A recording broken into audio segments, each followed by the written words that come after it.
De hoy, que se llama Martín Guerrero Roncel, es investigador del IAA, del Instituto de Astrofísica de Andalucía, y le va a presentar John Beckman, que ya es muy conocido por todos vosotros.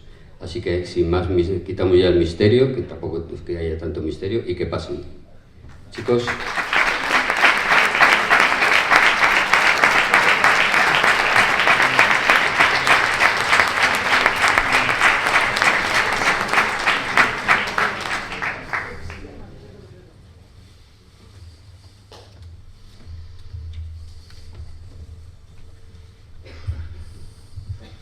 Bienvenidos todos de nuevo, o en algunos casos por primera vez, a las jornadas. Y es un placer personal y un placer real importante poder presentar a Martín Guerrero, porque la conocí hace no sé cuántos años, 30? Más de 30, más sí. de 30 años, en la Laguna, Tenerife, donde él estaba estudiando el doctorado. Él nació en Marchena, se licenció en Ciencias Físicas por la Universidad de Complutense, y se doctoró en el IAC, en el Instituto de Astrofísica de Canarias, en 1995. Después pasó un tiempo como astrónomo de soporte en el Observatorio del Roque de los Muchachos en La Palma, y pasó 5 años en la Universidad de Illinois, en Estados Unidos. Después repescaron en el IAA, en Granada, en el Instituto de Astrofísica de Granada, desde 2010, y he estado ahí desde entonces. Martín se ha hecho uno de los mayores expertos en lo que son los nebulosos planetarios, mayores expertos mundiales en el tema. Una nebulosa planetaria no tiene que ver con planetas. Se llama así porque en los primeros telescopios tenían la apariencia de algo con disco, algo circular y no puntual, con lo cual un poquito como algo de planeta, dado que los astrónomos no sabían lo que eran, así lo designaron con este nombre. También cualquier cosa que tiene forma de burbuja o disco, algo más o menos redondo, llama la atención a Martín, y también es un experto en las burbujas que salen de estrellas que se llaman Wolf-Rayet, y seguro que nos va a explicar un poco más sobre esto. Martín me acaba de recordar un carnaval en Tenerife, cuando el padre de un compañero envió un grupo de trajes, como lo hizo todos los años. Este hombre, el padre, tenía una pequeña fábrica de ropa en Cataluña, y envió traje de disfraz de carnaval a su hijo, y así podíamos disfrutar en grupo. Y en ese año nos envió una veintena de trajes de pitufos, y uno de Papa Pitufo. Y los estudiantes de tesis eran los pitufos, y pues yo mismo, por una razón u otra, era el Papa Pitufo. Eso indica que astrónomos, científicos en general, tienen algún rasgo humano. Pues no voy a gastar más tiempo porque Martín tiene cosas muy interesantes que decirnos. Martín. Muchísimas gracias, John. Gracias por recordarme cosas que no quiero que nadie sepa. Con la barba, la perilla que tenía John entonces, que tiene ahora, era el papá pitufo ideal. Bueno, tengo 3 retos hoy. El primero es intentar que mi charla tenga el mismo nivel que las que he escuchado hasta ahora, y la de John de ayer fue maravillosa. Tengo que decir que yo soy astrofísico porque una noche vi la Vía Láctea, me dio vértigo, me parecía que caía sobre la Vía Láctea y decidí que eso era lo que yo quería hacer en mi vida. El segundo reto es que mi voz aguante, porque tengo una faringitis, y el tercero es permanecer sentado durante la charla. Yo creo que voy a conseguir las 3 cosas. Bueno, vamos a hablar de las nebulosas planetarias. Vale, ya la primera no la he cumplido. Bueno, yo me explicaba ayer que la materia en el universo se arremolina en galaxias, los universos islas, de los que se hablaban entonces. En una galaxia hay billones, trillones de estrellas, pero también grandes cantidades de gas y de polvo. Ese material llena el espacio que hay tan vacío entre las estrellas, el medio interestelar, pero a veces se arremolina en estructuras más densas, y a esas las llamamos nebulosas. Hay diferentes tipos de nebulosas. Por ejemplo, podemos tener las nebulosas de absorción. En una nebulosa de absorción no es que tenga una densidad muy grande, pero hay suficiente polvo y son tan grandes, años luz, que absorben la luz de las estrellas que se encuentran por detrás, ¿no? Entonces ahí hay estrellas, pero hay tanto material entre las estrellas y nosotros que no la vemos. La luz que emiten las estrellas se absorbe. Primero el azul, luego el verde y luego finalmente el rojo.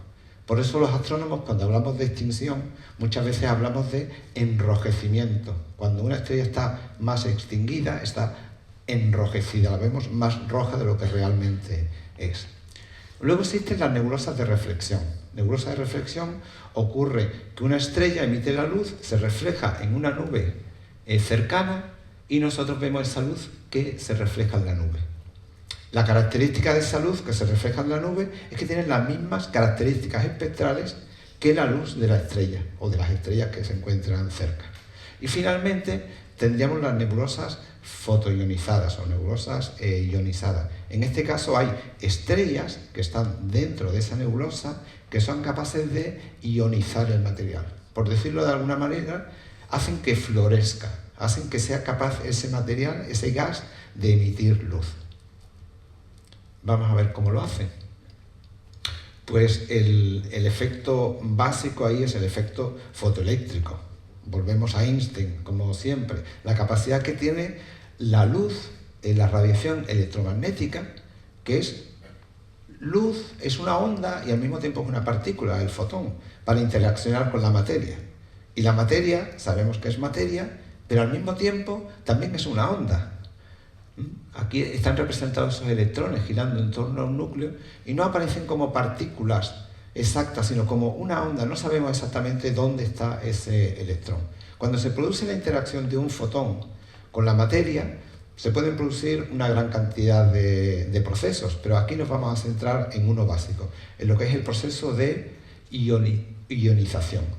Un fotón con la suficiente energía arranca uno de los electrones de un átomo que sale disparado con una energía igual a la que tenía el fotón, menos la energía que estaba atrapado ese electrón en el átomo. A continuación se va a producir la emisión de un fotón, porque el átomo se ha quedado excitado y un electrón de un nivel superior, o sea, un nivel con menos energía, cae al nivel inferior y se emite ese fotón con exactamente la diferencia de energía. Vemos aquí la diferencia que hay. El fotón inicial podía tener cualquier energía, el fotón que se va a emitir tiene una energía concreta, la diferencia de energías entre esos niveles. Por supuesto, un átomo pues, tiene gran cantidad de energía de niveles y se pueden producir gran cantidad de transiciones de un estado excitado a un estado sin excitación. Y todas esas transiciones van a cumplir ciertas reglas, las que dicta la mecánica cuántica. No se pueden violar saltos donde los números cuánticos no sean los correctos. Entonces tenemos una serie de transiciones de niveles superiores a niveles inferiores. Y todos ellos con una cierta longitud de onda, con una cierta frecuencia. Por supuesto, también se puede producir emisión de un continuo nebular, porque cualquier partícula cargada, un electrón, cuando es desviado de su movimiento, cuando no sigue un movimiento rectilíneo, va a emitir un fotón. Y eso produce cierta emisión de continuo. Pues bien, ¿cómo emite la luz una nebulosa? Pues una nebulosa fotoionizada, si colocamos un prisma y dispersamos la luz, veríamos algo así como este estilo. Vemos que esa nebulosa emite solo en ciertas longitudes de onda, no emite en todo el espectro, emite solo en ciertas longitudes de onda, donde vemos una imagen de esa nebulosa en esa longitud de onda, ¿no? La vemos aquí en diferentes líneas.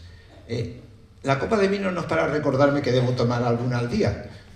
Es que la línea de H-alfa, esa línea de hidrógeno tan importante, tiene exactamente el color del Rioja. Y no me preguntéis por qué me sale esa analogía. Bueno, aquí tenemos una imagen en casi falso color o en color verdadero de la nebulosa anular de la Lira. Tenemos diferentes líneas de nitrógeno, de oxígeno 3 y de helio, que aparecen en los diferentes colores que están aquí. Entonces, hablar de una imagen en color real de una nebulosa es difícil porque emite solo en ciertas longitudes de onda y el ojo humano está adaptado para interpretar un continuo de emisión. Entonces, muchas veces cuando nosotros creamos una imagen, no es exactamente una imagen en color real, pero nos transmite mucha información. Nos dice que la emisión, por ejemplo, del helio, que tiene más excitación, está más cerca de la estrella central que la emisión del nitrógeno, que está más lejos. Y aquí viene otra de esas casuísticas, ¿no? Llamamos a esto nebulosas planetarias cuando no tienen nada que ver con planetas. Los astrofísicos también tenemos esa desastrosa notación. Al nitrógeno, una vez ionizado, lo llamamos nitrógeno palote. Al oxígeno, 2 veces ionizado, oxígeno palote, 3. Eso es para que los estudiantes al principio anden despistados.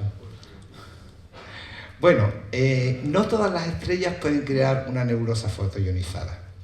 Hace falta estrellas que tengan la suficiente temperatura para que emitan suficientes fotones con energía de 13,6 electronvoltios, ahí la nube lo ha comido el electronvoltio, para que sean capaces de fotoionizar el hidrógeno. ¿De acuerdo? Entre esos, pues tenemos las regiones H2, donde hay múltiples estrellas jóvenes que son capaces de fotoionizar esa región. Cuando hablamos de estrellas jóvenes, no quiere decir, por ejemplo, que el Sol, cuando era joven, fuese capaz de emitir más fotones ultravioletas.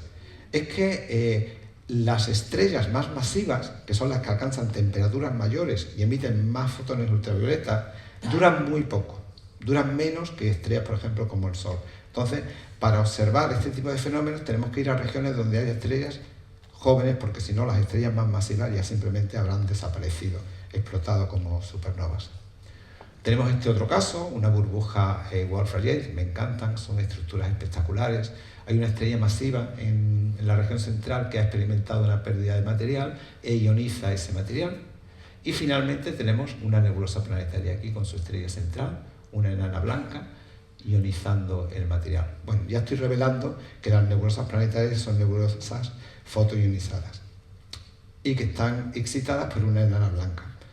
Luego diré quién fue la primera persona que indicó el término de enana blanca o que descubrió este tipo de estrellas. Y puede ser una sorpresa o tal vez no lo sea. Esas estructuras son muy diferentes en tamaños. Si aquí se ven con el mismo tamaño, pues resulta que en realidad una región H2 puede tener un tamaño de cientos de miles de parsecs, o sea, de años luz. Una burbuja Wolf-Rayet puede tener varios parsecs, hasta, por ejemplo, 30, 10, 20, 30 años luz. Una nebulosa planetaria, que la veis claramente ahí, pues tiene tamaños de décimas de parsec. O sea, que son objetos que, aunque nosotros vemos bien resueltos, están a diferentes distancias y simplemente los objetos más pequeños que están más cerca somos capaces de resolverlos. ¿Por qué el nombre de nebulosa planetaria? Bueno, ya John me lo ha destripado. Galileo Galilei inventa, bueno, en realidad adapta un invento que tenían los holandeses con unos prismas y crea el telescopio, pero sobre todo es la primera persona que lo dirige a los cielos. Y cuando hace eso, hace una revolución tremenda. Empieza el cielo a tener una serie de fenómenos que antes no se conocían. Desde ese momento se empiezan a construir telescopios, la gente está muy interesada, se hacen muchas observaciones y, por ejemplo, en el 1784 Charles Messier publica su catálogo de nebulosas y de cúmulos estelares. Él en realidad quería cazar cometas y cuando iba muestreando el cielo encontraba una mancha lechosa en el cielo, volvía a ella un tiempo después, veía que no se había movido y decía, tiene apariencia de cometa, pero no es un cometa, le voy a dar un nombre, M1, M2, y así creó un catálogo de 101 objetos que eran nebulosas o cúmulos estelares, grupos de estrellas que los telescopios esos primitivos que se utilizaban pues no tenían una resolución y parecían también como una mancha lechosa. Dentro de su catálogo hay 4 nebulosas planetarias y esta es una de ellas, M27, el objeto número 27 del catálogo de Charles Messier. Eran telescopios que el diseño de las lentes, el pulido, los materiales, la estabilidad de los telescopios no eran gran cosa y por eso no tenían la calidad que tienen los telescopios actuales. En el 1791, William Herschel acuñó el término nebulosa planetaria para aquellos objetos que aparecen como manchas verdosas de forma más o menos circular y que a él se le asemejaban que podían ser como planetas en formación o tener alguna relación con los planetas. ¿De acuerdo? Y de ahí aparece el término nebulosa planetaria, que no es correcto, pero que se sigue utilizando. Estos son nebulosas planetarias, ayer y hoy. Esta, por ejemplo, la nebulosa Dumbbell, M27. Aquí tenemos una imagen actual. La observación que se hacía entonces por Messier, esto es un dibujo real de Charles Messier, hacía la observación con el telescopio, no tenía tampoco placa fotográfica o una CCD para grabar la imagen, recordaba lo que había visto y lo reproducía en el papel. Pero bueno, es que incluso un poco después, en el 1918, en el observatorio de Lick se publica un catálogo de nebulosas planetarias y vemos que bueno, ha mejorado la cosa un poco, pero que tampoco sigue siendo muy grande el avance que se ha producido. Por cierto, tanto en esta transparencia como en la siguiente, hago un falso honor al nombre de nebulosa planetaria y utilizo nebulosas planetarias que tienen nombre de planetas, como esta que es el fantasma de Júpiter o como esta otra que es la nebulosa de Saturno, claramente porque pues bueno, veían que tenía como unos anillos, como un disco, igual que tiene el planeta Saturno. Entonces tenemos que una nebulosa planetaria es una burbuja de gas que está siendo fotoionizado por una estrella central y ya os adelanto que son burbujas que están en expansión, que se están haciendo cada vez más grandes. Las estrellas que están en su centro son enanas blancas, son estrellas muy calientes y muy compactas, muy pequeñas. Aquí estaríamos representando una de estas estrellas y básicamente viene a tener el mismo radio que la Tierra. Comparado con el Sol, que tiene cientos de veces el radio de la Tierra, son estrellas muy, muy pequeñas. Son estrellas muy, muy calientes, tienen gran luminosidad porque tienen una temperatura elevada, pero su radio es muy pequeño. Por cierto, esta es la nebulosa de la Hélice, que se considera que es la nebulosa planetaria más cercana a la Tierra, aproximadamente, creo que estaba a 200 años luz.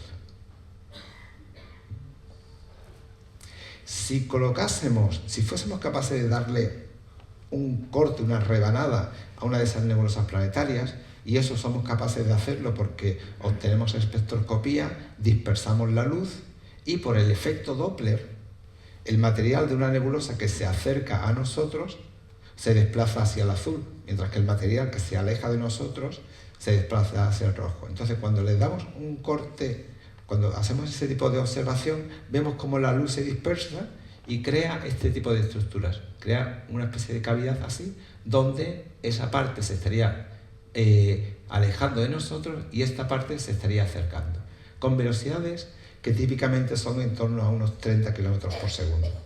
Pueden ser algo mayores, algo menores, pero aproximadamente esa es la velocidad de expansión típica de las nebulosas planetarias. ¿Para qué sirven? ¿Qué hacemos los astrofísicos con ellas? Pues muchas cosas.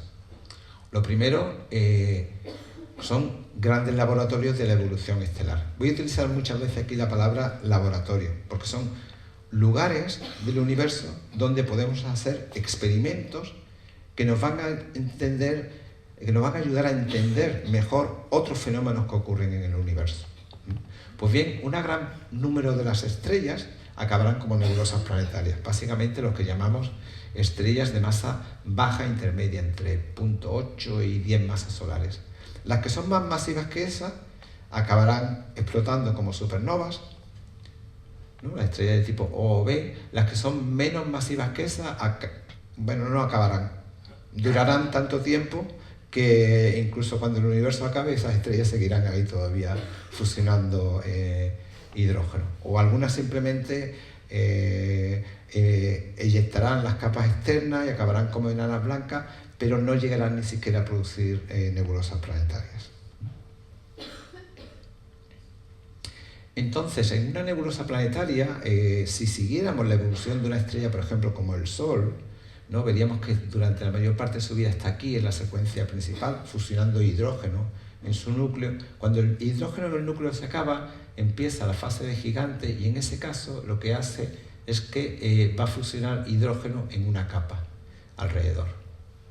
En un momento dado, la presión en el interior es suficientemente grande como para que fusione helio ahí en el núcleo y también un poco de hidrógeno en esa parte, se viene a esa parte horizontal y finalmente tendrá un núcleo inerte de carbono y fusiona helio en una capa e hidrógeno en otra. La estrella entonces es enorme, muy fría porque ha aumentado muchísimo su tamaño. Aquí en el diagrama HR, Hertzsprung-Russell, se ha movido a la zona de temperaturas muy bajas, pero la luminosidad aumenta mucho porque el radio es enorme. Pueden llegar a tener radios 300 veces el radio solar. Nos ayudan a entender cómo eyectan el material esas estrellas. Si es una estrella que eyecta su envoltura, lo normal es que acabe siendo una nebulosa de tipo redonda, como esta, como Abell 39, pero en realidad de las más de 4.000 que conocemos en la galaxia, hay muy pocas que sean redondas. La mayor parte de ellas, un buen número de ellas son así, tienen forma elíptica, como de un huevo. En realidad hay que pensar que son elipsoides que están proyectados sobre el espacio. Entonces, algún elipsoide de eso lo podemos ver redondo porque está justamente apuntando a nosotros. Pero en la mayor parte de las veces lo vemos así. O también pueden tener estructuras altamente bipolares, a veces con formas como relojes de arena, como esta, MICN 18, o con unos lóbulos muy definidos, incluso lóbulos dentro de lóbulos, como si hubiesen tenido eyecciones múltiples y con unas cinturas que abrazan esos lóbulos en la región central. En otros casos incluso vemos que aparecen como eyecciones de material que se mueven a velocidades. ¿Recordáis que la velocidad típica de expansión eran 30 km por segundo? Eso se puede mover a 100, a 150 km por segundo. Son jets, son eyecciones muy rápidas y que forman ese tipo de brazos, además con una asimetría como de un punto, como si fuese algo que está girando y lanzando cosas al mismo tiempo para un lado y para otro. Nos enseñan que puede haber diferentes fases en las cuales se eyecta el material. Primero se eyecta una cierta cantidad de material que genera ese halo alrededor de la nebulosa. Ese halo puede tener tamaños de varios años luz. Y luego, posteriormente, en algún momento dado, por razones que no acabamos de entender, cambia el tipo de eyección que produce. Por ejemplo, esta es la misma nebulosa que veíamos antes, la parte más interna, aquí, y vemos que tiene como un halo interno, con estructuras más o menos esféricas o concéntricas, tiene una envoltura que ya es altamente elíptica, tiene esos chorros, esos jets que salen en ciertas direcciones, y finalmente tiene una capa interna. O sea, en un momento dado, la estrella que crea la nebulosa planetaria cambia la manera en la que eyecta el material. Las nebulosas se van expandiendo con el tiempo. Esto sería una imagen en la cual hemos adaptado el tamaño a la distancia a la que se encuentran estas planetarias. Desde las fases más tempranas van aumentando el tamaño conforme pasa el tiempo, y veis que a medida que pasa el tiempo se van haciendo cada vez más redondas. Y eso es un proceso simplemente hidrodinámico, una estructura que tiene cierta diferencia. Cuando se va expandiendo se va haciendo cada vez más homogénea. En aproximadamente 20.000 o 30.000 años las nebulosas planetarias se habrán dispersado y habrán entregado todo su material al medio interestelar. Perdón. También las nebulosas planetarias nos sirven como laboratorio de plasmas físicos. Siempre tenemos en cuenta los tres estados de la materia: sólido, líquido y gaseoso. Pero hay un cuarto estado, el estado de plasma. Un plasma es un gas en el que una parte o una buena parte de los electrones están ionizados. Significa eso que tienen cargas eléctricas negativas y positivas que se mueven con ese plasma y por tanto con ese material, y por tanto responden a estímulos como el campo magnético de una forma diferente. Lo tenemos en la cocina, cuando encendemos algo, en la chimenea, cuando ponemos un fuego. Eso es un plasma. También cuando se produce una tormenta, la gran cantidad de energía que se libera en un rayo es capaz de ionizar todo el material que hay entre donde se produce la descarga hasta la Tierra y genera un plasma. Es algo que en realidad ya los filósofos presocráticos habían determinado, que había 4 elementos, ¿no? La tierra, el agua, el aire y el fuego, que sería el plasma.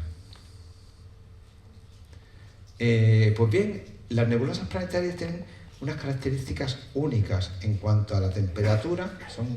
Típicamente tienen temperaturas, ese plasma, de 10.000 grados Kelvin. Y en cuanto a la densidad, tienen densidades de entre 10 y 10, entre 100 y 10.000 átomos por centímetro cúbico. Esas densidades son más vacías que el mejor vacío que podamos hacer en la Tierra. O sea, si queremos hacer un experimento donde nos hace falta un alto vacío, las nebulosas planetarias son el mejor sitio para hacerlo, porque tienen esas densidades tan bajas. Y eso, por ejemplo, explica el extraño caso del nebulio. Ya por 1800 se hacía espectroscopía de absorción en el Sol, se veían líneas de absorción que se identificaban con elementos, se identificó adecuadamente el helio, que luego se comprobó en laboratorios. El elemento helio debe su nombre al Sol, el nombre del Sol en griego. También se encontró otro elemento que se llamó coronio, que aparecía en la corona del Sol, luego se vio que no era tal elemento, y William Huggins encontró una línea verde de emisión muy brillante en la nebulosa del Ojo de Gato, esta nebulosa que aparece por toda mi charla en diferentes colores. Aquí he intentado que sea un color aparentemente real, ¿no? Y es cierto que esta nebulosa en la región central es muy verde. Bueno, el nebulio se predijo, se especuló en el 1864, y casi 50 años después Nicholson todavía propone que el nebulio era uno de los 4 protoelementos que constituían toda la materia. Recordad que en esa época la física nuclear se estaba desarrollando, queríamos saber qué era lo que componía la materia, y el nebulio sería uno de esos elementos. O sea, claramente, cuanto menos sabemos de algo, más importancia le damos, y este era uno de esos casos. Sin embargo, unos años después, cuando ya la tabla periódica se crea, se piden los números atómicos, en realidad no había lugar para el nebulio en esa tabla periódica. Y un poco después, Bowen realizó el experimento y vio que efectivamente eran en realidad transiciones del oxígeno 2 veces ionizado. ¿Qué ocurre? Normalmente las transiciones atómicas, os he comentado, que se producen las que son permitidas, las que no violan las reglas de la mecánica cuántica. Pero eso no significa que no se puedan producir transiciones que violan las reglas de la mecánica cuántica. Lo que pasa es que no siguen lo que sería el mecanismo del dipolo eléctrico, siguen otro magnético. ¿Qué ocurre? Que esas transiciones tienen mucho menos probabilidad de que ocurran. Y significa que antes de que esa transición ocurra, el átomo se desexcita, o bien por una transición permitida, o bien, por ejemplo, porque colisiona con otro átomo, con otro electrón, y se desexcita. En las nebulosas planetarias, como la densidad es tan baja, no se dan lugar a estas desexcitaciones, con lo cual es posible que ocurran líneas de este tipo prohibidas. Y podemos estudiar la estructura del átomo, podemos estudiar estas transiciones que de otra manera en la Tierra sería sencillamente imposible. Esto es parte del espectro óptico de una nebulosa planetaria, y entonces las intensidades de las líneas en ese espectro pues dependen, por ejemplo, de la densidad del plasma, ¿no? Si tenemos un átomo que tiene dos niveles energéticos muy próximos, si la densidad es alta, colisionalmente se puede poblar más el nivel superior que el inferior, y entonces esa línea es más brillante que la otra transición. En cambio, hay átomos que pueden tener esta estructura, y en este caso, para excitar el nivel superior, necesitamos que la temperatura del plasma sea mayor. Entonces, utilizando átomos con esta estructura o con esta, podemos medir la densidad o la temperatura del plasma. Si hay, por ejemplo, mucho carbono en el plasma, las líneas de carbono serán más brillantes, a igualdad de temperatura y de densidad, con lo cual podemos determinar la composición química del plasma. E incluso podemos estudiar los parámetros atómicos, porque nosotros muchos parámetros atómicos los calculamos, pero no somos capaces de medirlo en el laboratorio porque no se dan las condiciones, y las nebulosas planetarias nos permiten refinar los parámetros atómicos, cuáles son las probabilidades de transición, nos permite indagar sobre cómo es la materia, cómo son los átomos. Conocer las abundancias químicas en las nebulosas planetarias es fundamental, porque ese material que una nebulosa planetaria emite finalmente acaba enriqueciendo el medio interestelar y servirá para formar nuevas estrellas y posiblemente también nuevos planetas. Son también perfectos laboratorios de astroquímica. Las nebulosas planetarias contienen gran cantidad de moléculas. Esta es probablemente la campeona, NGC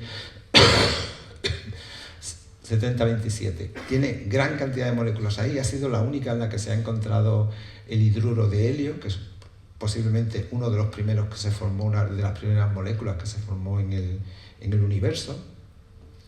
Y en realidad todas las moléculas que encontramos en las nebulosas planetarias nos ayudan a entender los procesos en los cuales se crean y se destruyen las moléculas.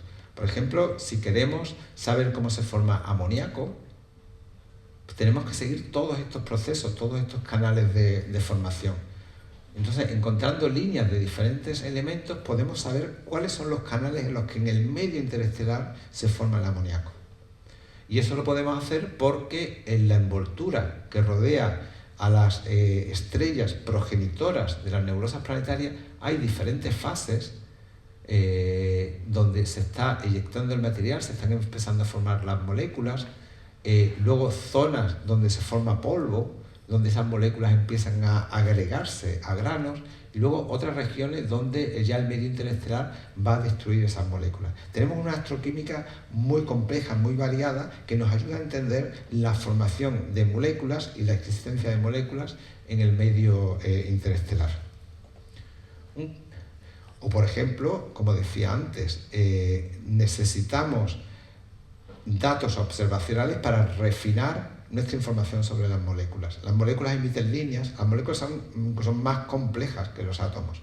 Y si queremos saber en qué longitud de onda y con qué características emiten la radiación, lo mejor es irnos a observaciones de una nebulosa planetaria, por ejemplo, donde tenemos todas esas líneas, eso sería una observación hecha con la radioantena de Pico de Veleta, todas esas líneas que pertenecen a moléculas, y podemos ajustar nuestros modelos de cómo es una molécula.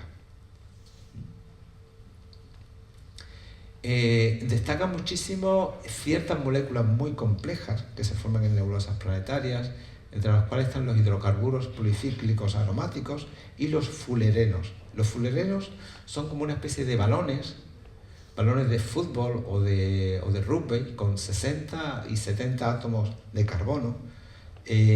Son estructuras muy estables que se forman en diferentes sitios, pero en particular en las nebulosas planetarias, que son capaces de persistir en el espacio, resistiendo la radiación, y que luego se pueden descomponer en pentágonos y hexágonos de carbono que dan lugar a moléculas que son esenciales para la vida.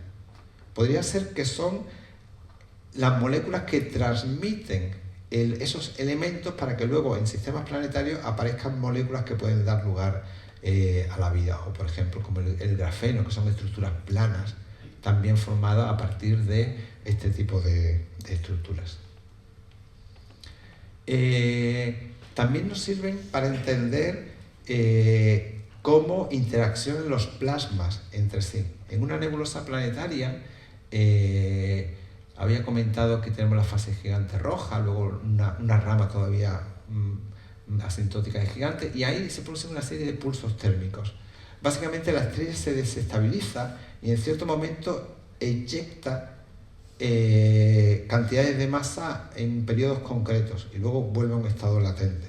Se producen este tipo de eyecciones en periodos diferentes, aquí tendríamos el tiempo, en 10 elevado a 5 años, y ese material se expande con velocidades como entre 10 y 20 km por segundo, y son tasas de pérdida de masa relativamente altas. Esto pues no es una entelequia. Vemos estrellas en esa fase que han eyectado este tipo de estructuras. Esto sería como una tomografía de una de esas burbujas en la estrella UANT, ¿no? Y vemos cómo aparece en diferentes velocidades como un balón que una sandía que estuviésemos cortando en rebanadas. Eso sería una eyección producida en esta fase. Posteriormente va a tener una última eyección de material que va a formar el halo de una planetaria.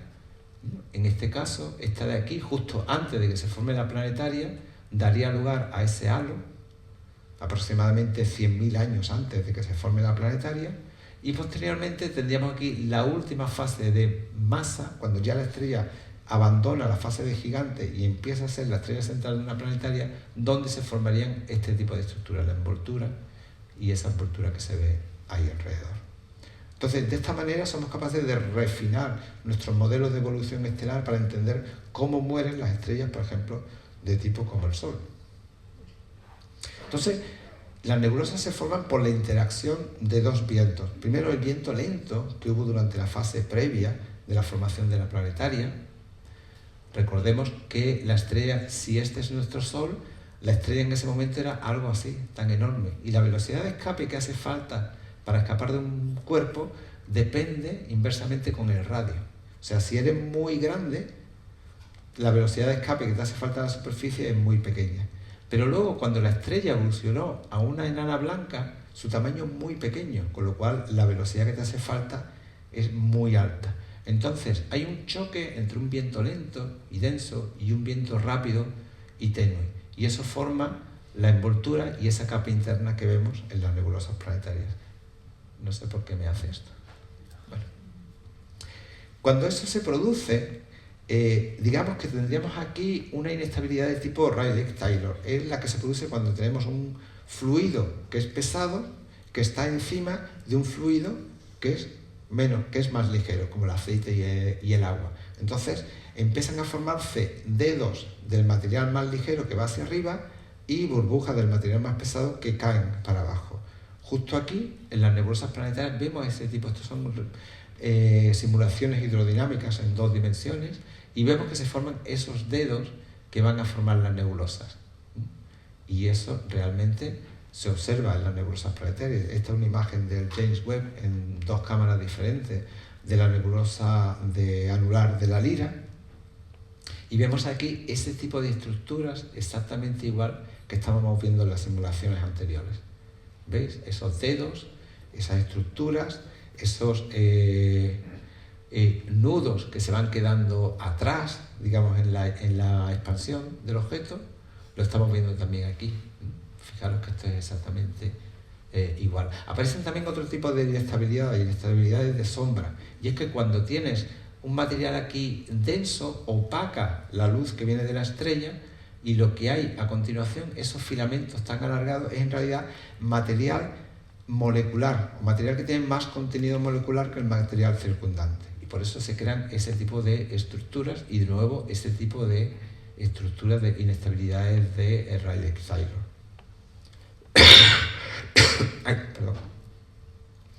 Estamos hablando de pérdida de material y hasta ahora hemos asumido que es esférica, pero puede ocurrir que la estrella central de la nebulosa planetaria tenga otra compañera, y de hecho en ese movimiento orbital la compañera va a influenciar la pérdida del material, de tal manera que la pérdida del material ya no es una esfera, sino que se produce básicamente siguiendo una especie de espiral. Y de hecho hay casos de este tipo que se han observado que es una espiral de Arquímedes perfecta, ¿no? Que significa que hay una órbita periódica que genera ese tipo de efecto. Tendríamos una cosa así, una estrella gigante, la estrella gigante que está en ese momento perdiendo masa, y esa masa es atrapada por una compañera menos masiva, que no ha evolucionado tanto, pero que es capaz de atraer el material y generar ese disco de acreción en torno a la estrella. ¿Qué ocurre? Bueno, que el material gira y todo ese momento angular que está siendo atrapado no puede ser capturado por la estrella y por el disco, con lo cual en algún momento dado se va a producir una eyección de un jet, de un chorro que va a salir perpendicular al disco. ¿Esto se observa? Pues sí, tenemos por ejemplo este caso, CRL 618, una nebulosa planetaria en formación. Muchísimas gracias, John.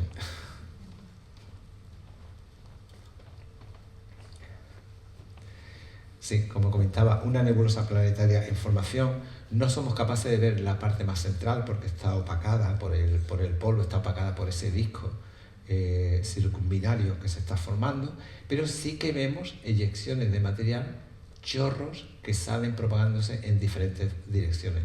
Conforme esos chorros se van propagando, van interaccionando con el material, lo van chocando, lo van excitando, y somos capaces de ver la luz que emite de la energía cinética que está siendo transmitida al material.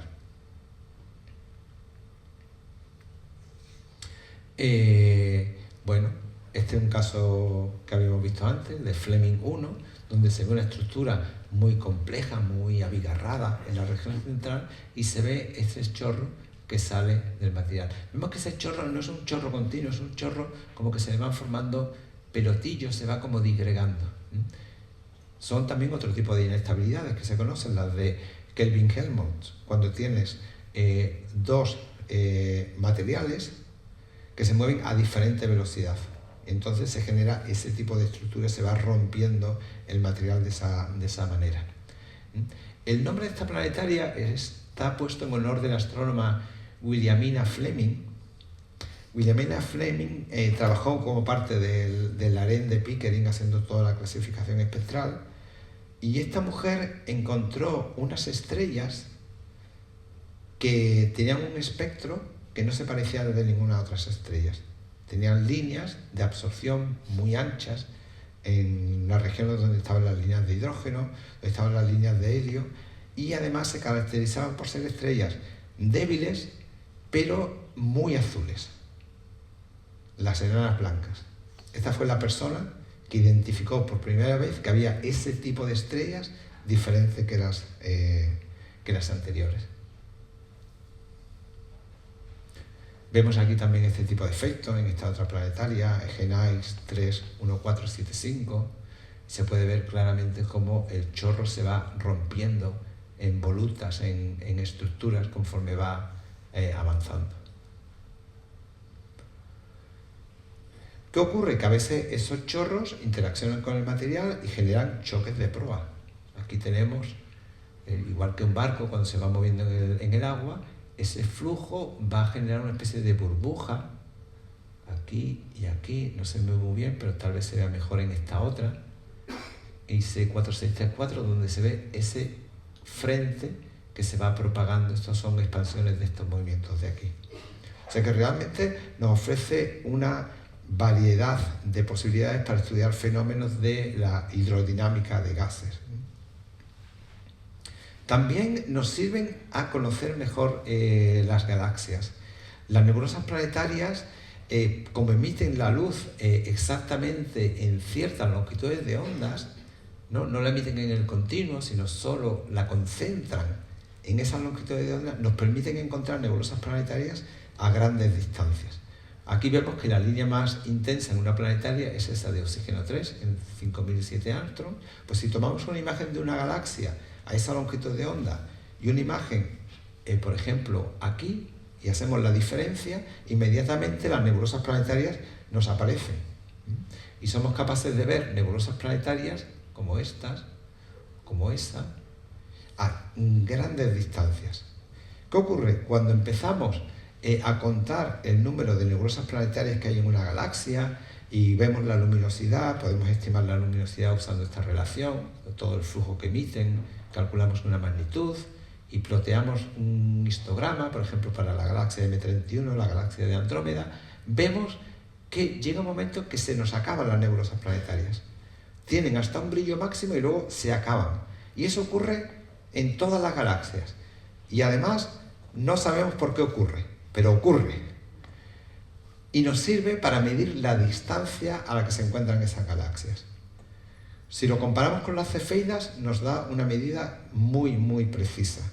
Y de hecho, cuando eso se hace para diferentes grupos de galaxias, por ejemplo, en el Triángulo, o el Leo, el cúmulo de Virgo, el cúmulo de Fornax, siempre nos da estimaciones muy precisas de la distancia. O sea que las nebulosas planetarias son grandes indicadores para las distancias de las galaxias. Además, podemos medir su velocidad de una manera exquisita, con gran precisión, ¿no? Si queremos medir la velocidad de una estrella, por ejemplo, esta como el Sol, tenemos que medir las líneas, que son líneas en general anchas. Pero en una nebulosa planetaria tenemos muy pocas líneas y con tener bastante dispersión somos capaces de, aquí, este es un plot en el que va de menos 100 a más 100 km por segundo, aquí igual. Pues somos capaces de determinar con gran precisión su velocidad. Además, toda la luz está concentrada aquí.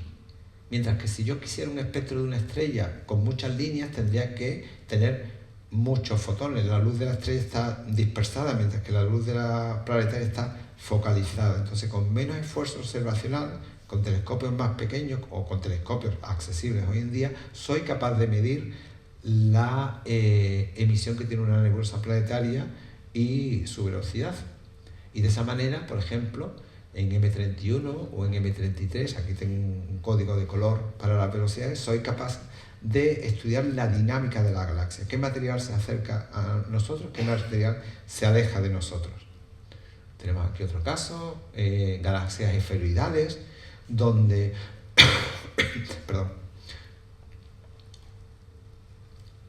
donde obtener el espectro de una estrella sería muy difícil, porque esa estrella está proyectada sobre estrellas. Tenemos que separar el continuo de una estrella aquí de otras estrellas.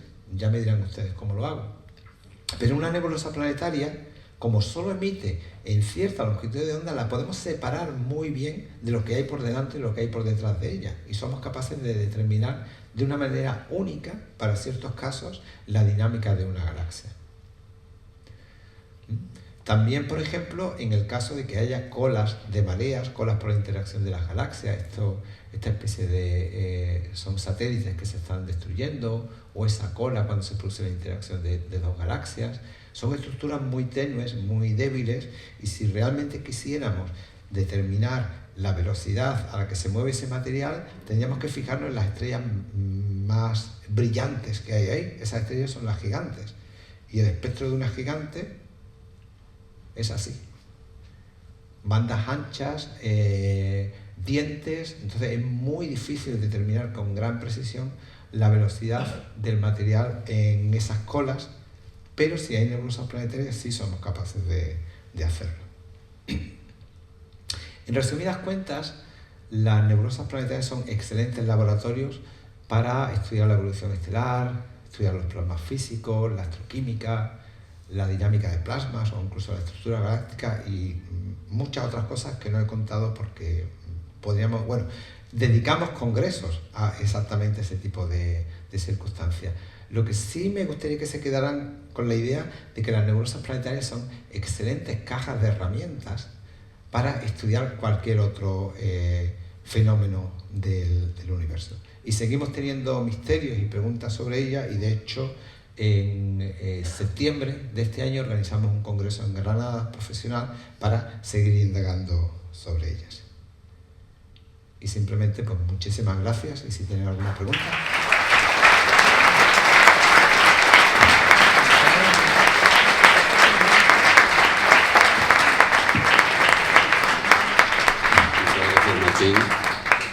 Gracias por haber venido a Almería y gracias por la ponencia. Vamos a iniciar el turno de preguntas. La mecánica ya sabéis, mira, voy ya esto va rápido, un par de manos alzadas. Hola, buenas noches. Buenas noches. Mira, te quería preguntar sobre cuáles serían los posibles indicadores de que una nebulosa puede sintetizar ciertos tipos de elementos de interés en astrobiología.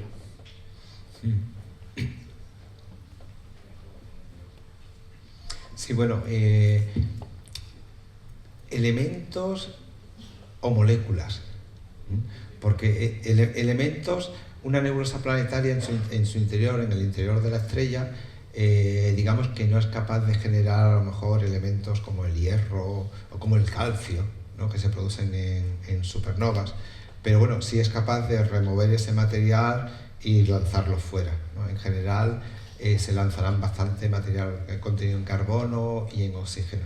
Lo que sí es cierto es que luego en las envolturas de esas estrellas, cuando se van a formar las nebulosas planetarias, sí que se forman muchas moléculas carbonadas, moléculas hidrogenadas, moléculas en las que aparece el oxígeno, con moléculas que se van a depositar sobre granos de polvo que son capaces de persistir en el espacio. Entonces nos vamos a encontrar, digamos, con una capacidad para generar luego, para encontrar moléculas en otros lugares cuando ese material vaya a ser procesado en una nube para formar nuevas estrellas y nuevos planetas, es capaz de sobrevivir todo el tránsito por el espacio hasta llegar ahí.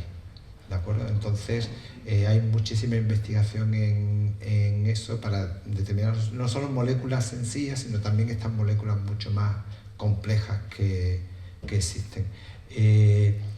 Incluso esto será algo de lo que hable mi compañera y amiga Eva Villaver el próximo viernes, pero hemos visto que se forman discos cuando una estrella compañera puede acretar material.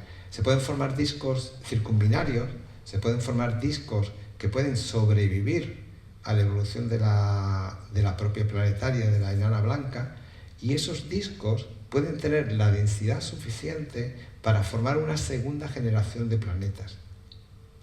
Unos planetas donde ese material rico en moléculas ya está disponible. Y por otro lado, las enanas blancas son estrellas muy estables. Son estrellas que duran eones, teniendo básicamente la misma luminosidad y temperatura, con lo cual ofrecen un marco muy estable,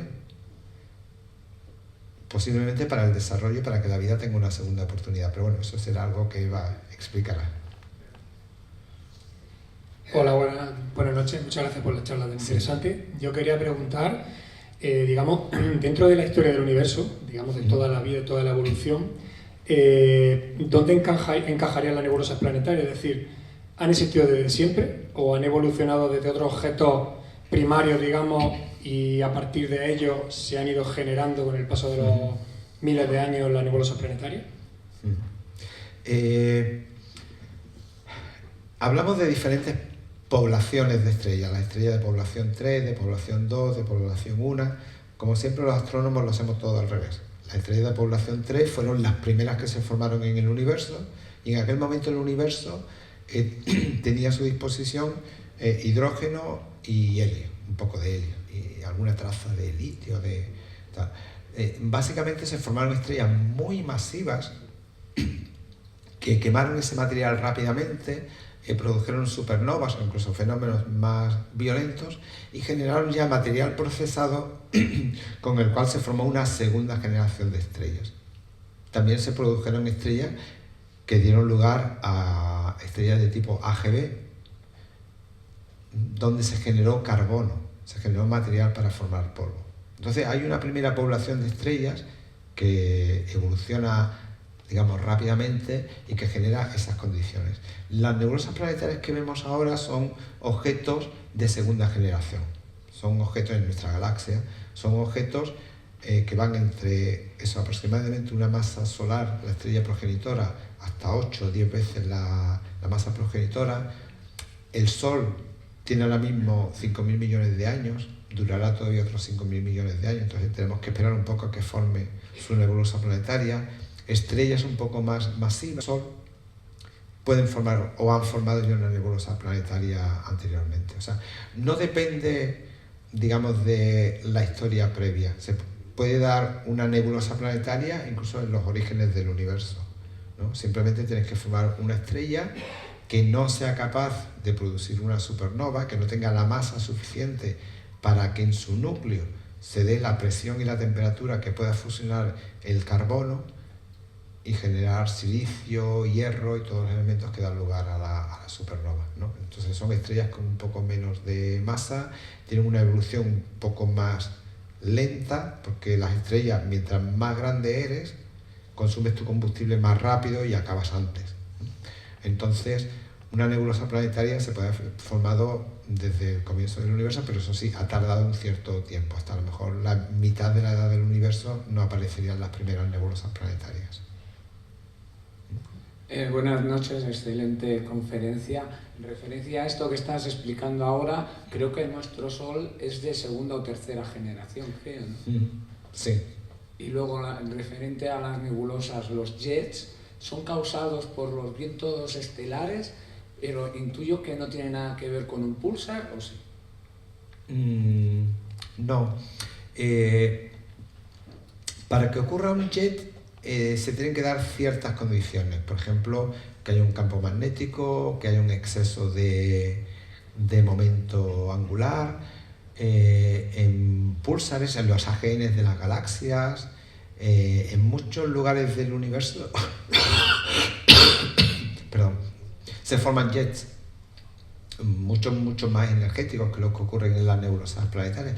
Pero la física de lo que está ocurriendo, material que es acretado, que se forma un disco de acreción que gira y que el material que va cayendo a la parte central no puede soportar tanto giro y acaba siendo eyectado de forma perpendicular, esa física es la misma en las nebulosas planetarias que en objetos más masivos como un agujero negro en el centro de una galaxia o en este tipo de objetos. Tenemos la misma física, lo que ocurre es que bueno, la dinámica, o sea, puede ser, las escalas son diferentes. También las estrellas jóvenes, tipo Tauri o objetos Elbigaro, que se llaman, producen ese tipo de jets.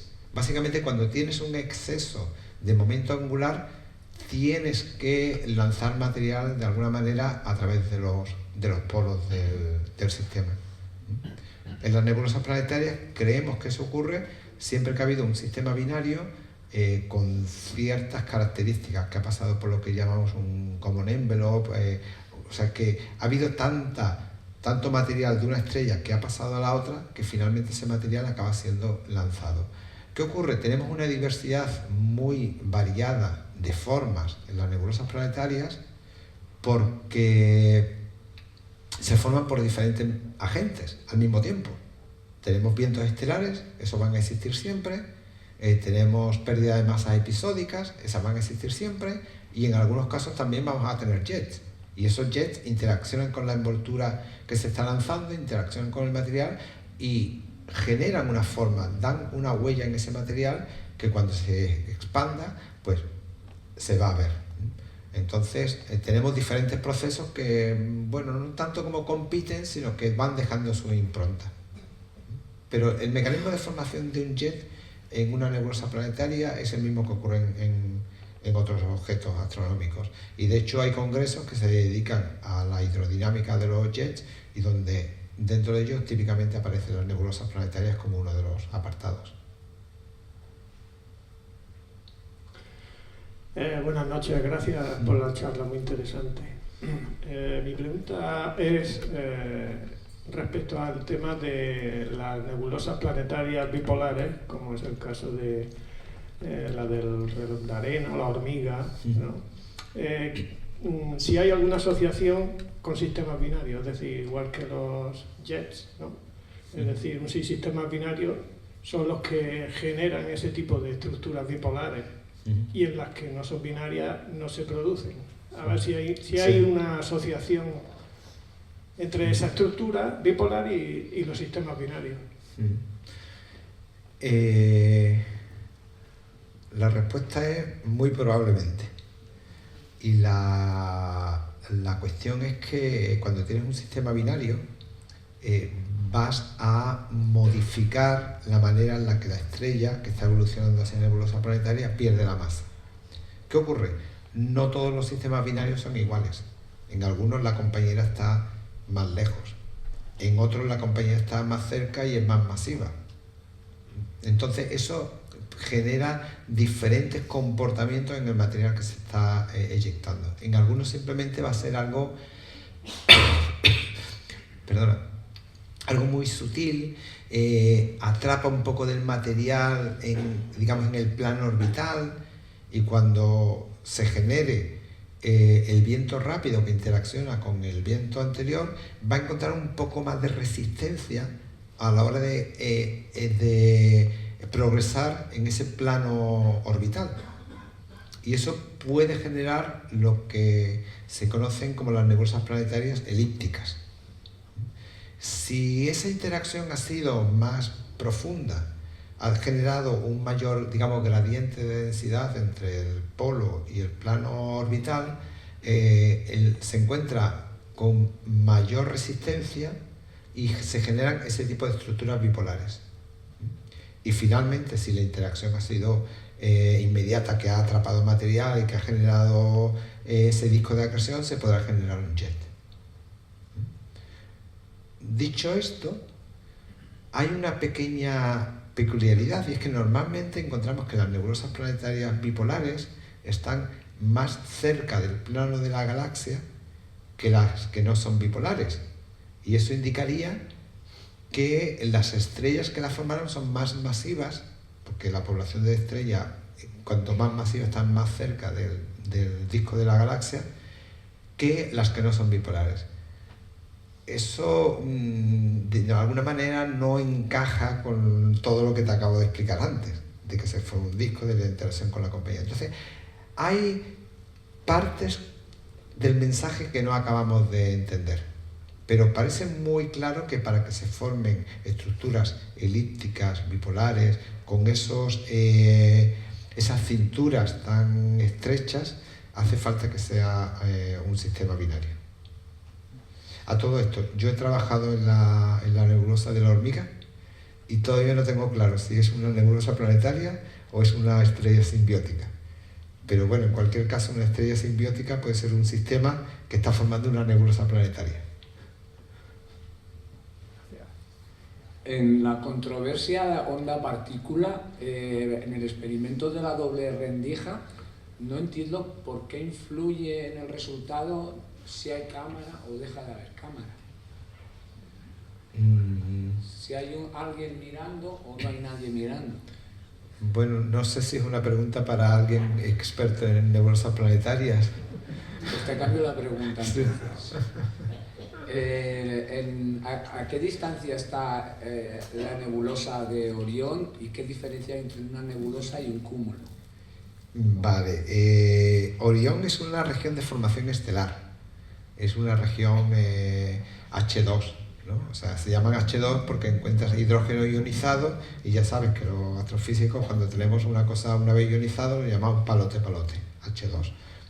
Entonces ahí se están formando estrellas nuevas. Creo recordar que estaba, pues no sé si a unas decenas o cientos de años luz de nosotros. Es una de las regiones de formación estelar más cercana a la Tierra. Entonces, como hay estrellas jóvenes, son capaces de ionizar el medio y se genera esa región de formación estelar. ¿Qué ocurre? Cuando se forman las estrellas, cuando se forman todas las estrellas con el material que hay, o la mayor parte de las estrellas, repudian el material que las rodea.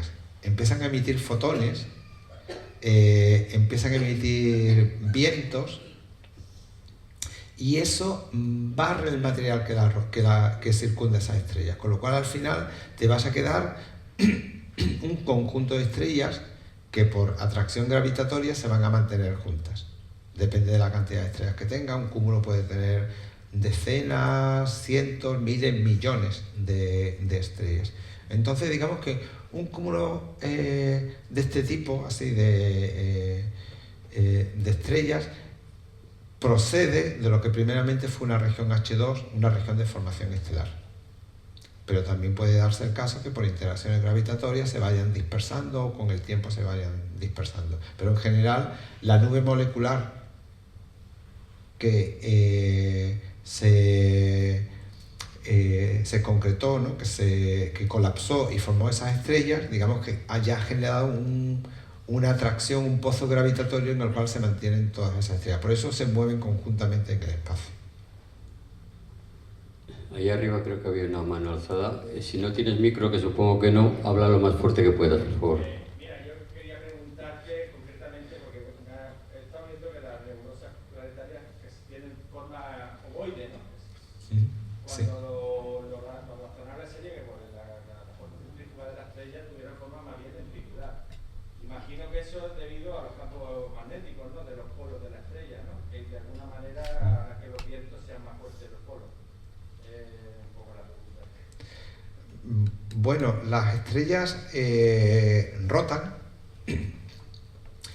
pero a medida que se van haciendo más viejas, rotan más despacio. Eso por un lado. Lo segundo es que no es lo mismo cuando tú rotas con un tamaño muy pequeño, es el mismo efecto de la bailarina, ¿no? De la patinadora que abre los brazos o luego los cierra, ¿no? Pues cuando la estrella pasa de tener un radio de, una vez el radio solar, a un radio de 300 radios solares, la rotación del material, la diferencia de velocidad que hay del material en el ecuador de la estrella y en los polos es básicamente despreciable, ¿no? Esas estrellas tienen velocidades de rotación de 1 o 2 kilómetros por segundo. Entonces el material, digamos, sale casi con la misma velocidad, ¿no? En ese momento. ¿Por qué sale el material? Tampoco lo sabemos muy bien. Posiblemente porque el material ya empieza a estar tan lejos de la estrella, es tan frío que empieza a congregarse en moléculas, en polvo tal, y la presión de radiación lo empuja para afuera. Todavía no entendemos muy bien ese mecanismo, y pudieran darse disparidades entre el polo y el ecuador para generar. De hecho, durante un tiempo pensamos que las estructuras elípticas, elipsoidales, las planetarias, podían deberse a diferencias en la manera en la que de manera intrínseca se eyectaba el material. Entonces, yo creo que eso genera poca o ninguna diferencia en el material que se expande. Y luego lo que sí parece claro, tenemos más o menos claro, es que cuando se forma la enana blanca, el viento rápido que se eyecta es isótropo. No tiene diferencia entre el ecuador y los polos. Pero también, como no somos capaces de medirlo, pues lo creemos. Ahí al fondo había uno, creo. ¿No? Bueno, no sé si es porque, como he dicho que iba a cortar a 9:15, estáis súper formales y os lo agradezco, no os imagináis cuánto. Y las jornadas también, porque en la medida en que los científicos se vayan contentos de Almería, nos resulta más fácil traer para el año que viene a los que vayan a venir. Muchísimas gracias, muchas gracias de nuevo a ti, Martín. Un aplauso para él.